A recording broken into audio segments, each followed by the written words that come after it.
নদিয়া জেলা চাকদা মুকুন্দনগর বাবা লোকনাথের মন্দির। এই বাবা লোকনাথের মন্দির গঙ্গার পাশেই করেছে।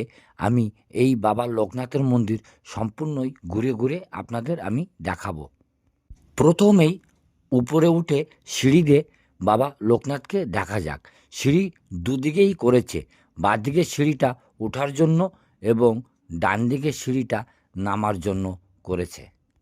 চলুন উপরে গিয়ে বাবা লোকনাথকে দেখা যাক।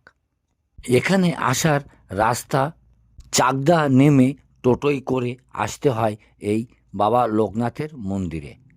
আর চাকদা স্টেশন কৃষ্ণনগর শিয়ালদা ট্রেন রোডের মিডিলেই পড়ে। চলুন বাবা লোকনাথের মন্দিরটি ঘুরে দেখা হোক।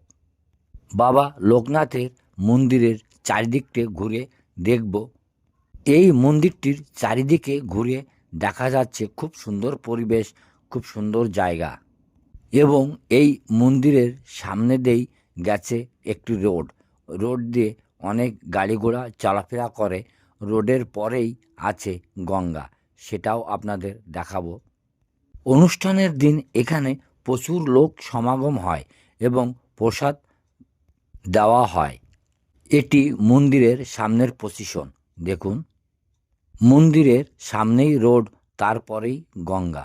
চলুন বাবা লোকনাথকেও দেখা যাক।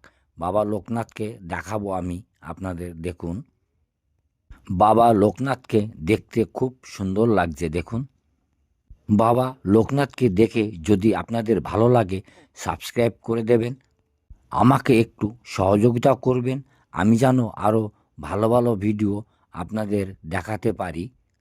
আবারও দেখা হবে পরবর্তী ভিডিওতে। তাহলে আজ রাখি। সম্পূর্ণ ভিডিওটি দেখার জন্য ধন্যবাদ।